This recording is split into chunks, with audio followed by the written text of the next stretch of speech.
Ronald Gordon Hart, sou de origem luso-britânica, sou arquiteto e participei neste projeto do ISPA, enfim, desde o princípio, digamos, não do ISPA, mas das instalações na Rua Jardim do Tabaco.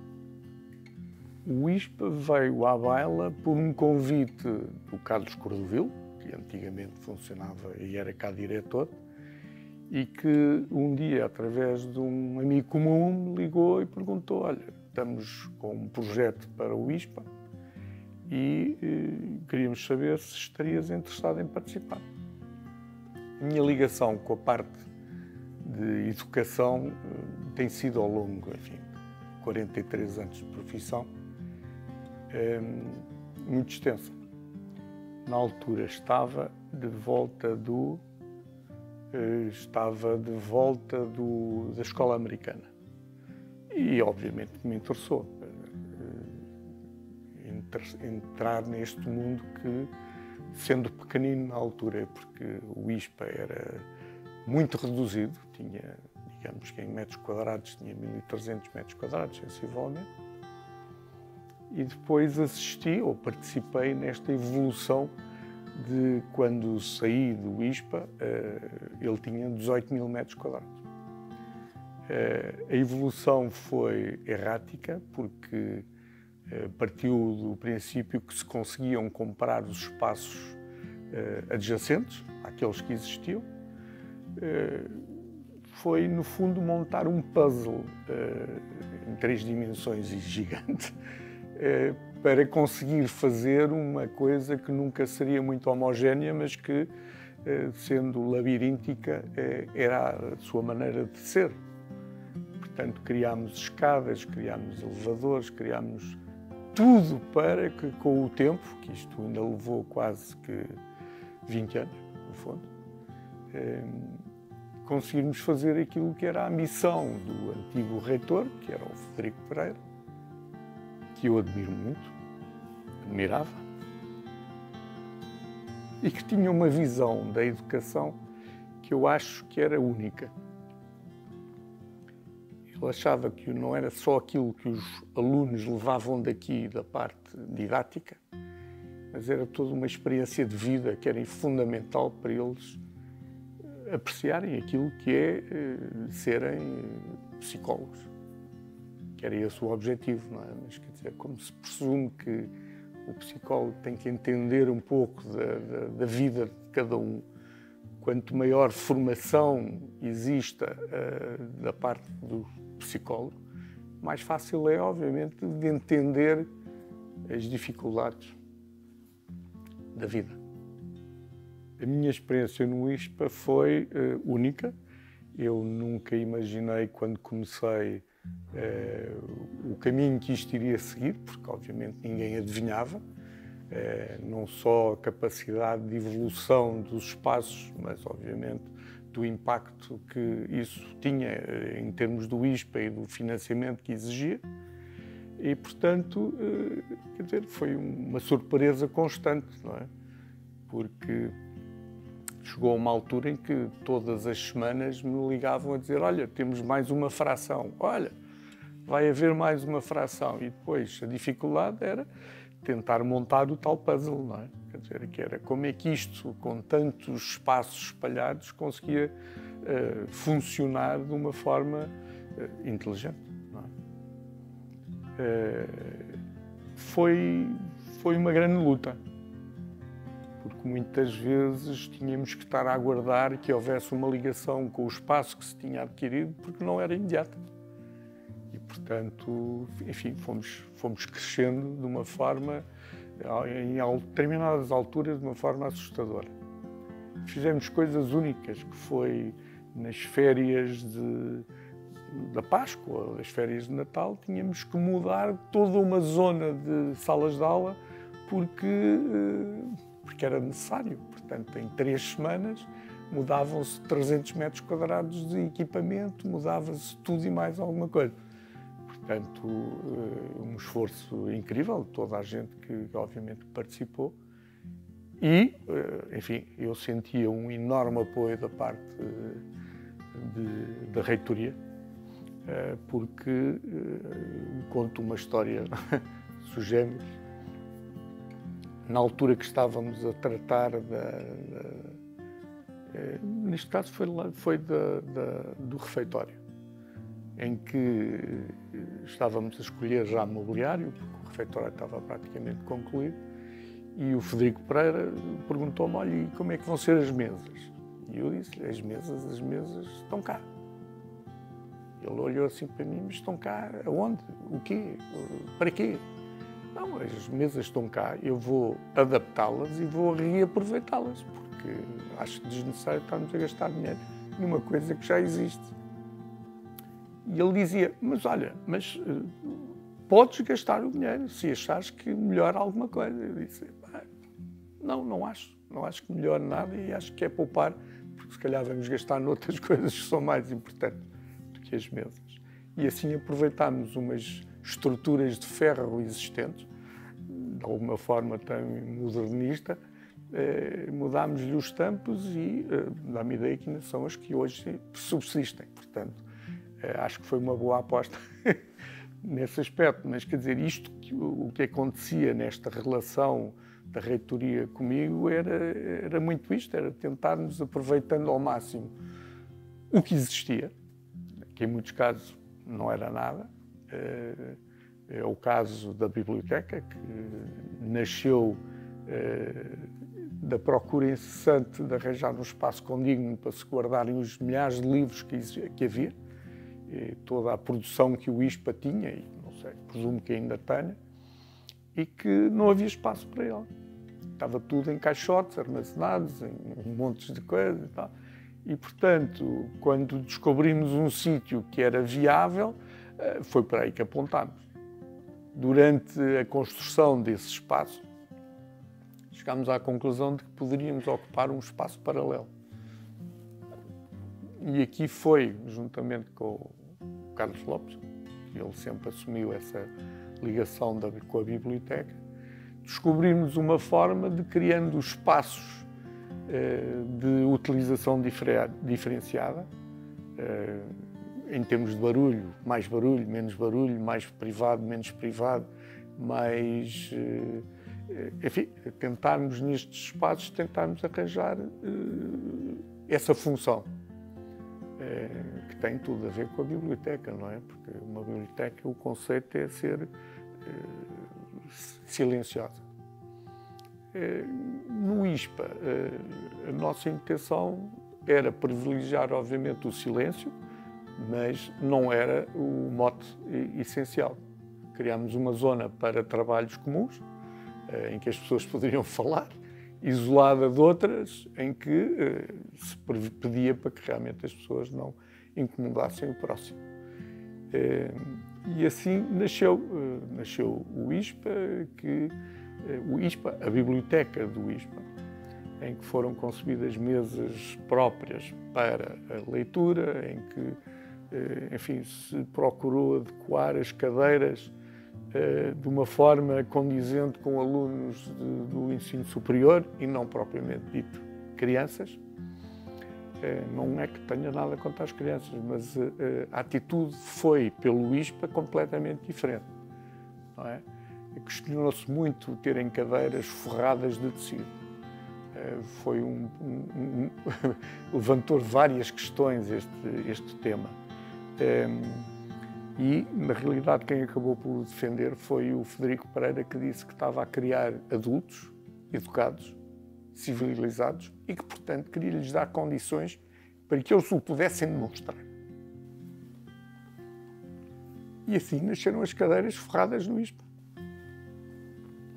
Assim nasceu os auditórios com cadeiras estofadas, quer dizer, se calhar há muitos auditórios que não têm a qualidade daquilo que nós produzimos para cá. E a preocupação é assim: mas vão vandalizar, vão... Nunca, que eu saiba, aconteceu qualquer ato de vandalismo, pelo menos não durante estes 20 anos em que eu me relacionei mais com o ISPA.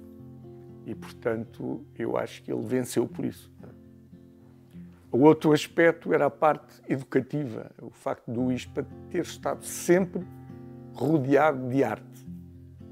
ou em gravuras, ou em quadros, ou em esculturas, aquilo que fosse. Dar a conhecer, que as pessoas soubessem o que é um Matisse, ou que era uma escultura, não digo de um Rodin, porque obviamente isso é difícil, mas havia imagens desse Rodin. Por outro lado, houve uma altura em que nesta ligação com os países de língua portuguesa, os PALOPs, houve mesmo a vinda do Malangantana, que fez cá um congresso, que montou uma tenda, que pintou no local e que foi transformada nas costas de um auditório, porque 10 painéis com quase 2 metros quadrados cada um era difícil e, portanto, descobrimos às tantas que no auditório principal tínhamos dimensão suficiente de parede para colocar estes painéis fantásticos em vermelho e preto, a base da pintura dele naquela altura, e que foram lá colocados. E presumo que ainda persistam, porque não há outro sítio para pôr aquilo a não ser no museu. Mas também tivemos a intervenção de outros de escultores que vieram para cá, que residiram cá durante um tempo, que fizeram as suas obras aqui no local e que, enfim, houve exposições dos temas. Vi ao entrar agora para esta biblioteca que o conceito prevalece. No fim deste tempo todo, continua a haver exposições, continua a haver obras fantásticas expostas e, pronto, integradas, muitas delas, aqui na própria biblioteca. Foram desenvolvidas coisas únicas para cá, como os candeeiros das paredes do ISPA, que foi uma ideia que eu tive e que consegui promover e que continuam cá, pelos vistos não desistiram da ideia. Pinturas de frescos nos tetos, enfim, mostrando um bocadinho, enfim, a nossa arte decorativa também. Portanto, foi um desafio enorme. Quer dizer, a biblioteca é talvez o ex-libris, mas quer dizer, mas temos outros espaços igualmente fantásticos que, obviamente, só consegui fazer com a ajuda dos responsáveis pelo ISPA da altura. A entrada do ISPA nasceu da procura de se criar um ponto de acesso ao ISPA que fosse condizente com aquilo que se cá fazia.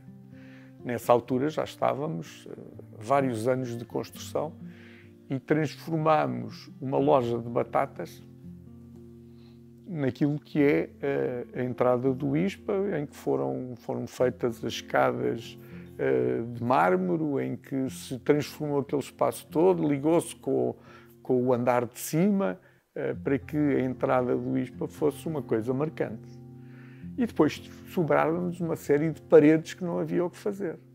Estávamos nessa altura também a trabalhar num espaço do Beco da Lapa, onde foram descobertas nos desvão da cobertura uma série de moldes de gesso que foram utilizados na construção de parte do bloco, a parte mais nobre do bloco, ou que pelo menos manteve a sua utilização original, habitação, durante mais tempo. A Companhia Nacional de Navegação, que veio ocupar o espaço, obviamente, maioritário do ISPA, obviamente desvirtuou aquilo que eventualmente cá poderia haver. E, portanto, nós, quando entramos e descobrimos paredes pintadas de seda, quer dizer, é uma coisa deslumbrante, não é? E que tentámos manter ao máximo aquilo que tinha sobrevivido ao longo dos tempos. Trabalhos de gesso esses que, obviamente, resolvi, se calhar um bocadinho presunçosamente, criar um museu do gesso do ISPA. E então destinei para a entrada do ISPA essas peças de molde, que no fundo eram peças de gesso, que procurei expor ali, dando a conhecer um pouco o que é que existia pelo ISPA fora, porque quem entra pela porta principal não imagina para onde pode ir, não é? Esses novas aquisições são numa zona, digamos, do edifício mais nobre. onde na realidade passou a estar a reitoria também, não é?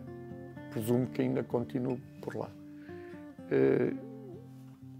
Não tem nada a ver com o edifício original, obviamente, porque aquilo que nós encontramos nos andares superiores era de uma qualidade decorativa que em muitos poucos sítios existe. Não é? O que é que... Quer dizer, eles adaptaram os espaços às necessidades que tinham. Não é? E, portanto, desvirtuando ou não ligando àquilo que obviamente lá estava, o que acontece muitas vezes até de pessoas muito educadas, mas que olham mais aos seus próprios interesses do que à preservação de uma entidade decorativa e arquitetónica que se calhar já não se repete, não é?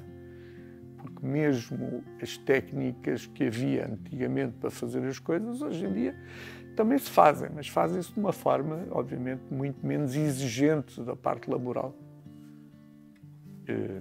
E foi isso que nós fizemos, foi adaptando sempre, procurando preservar, que era a nossa função.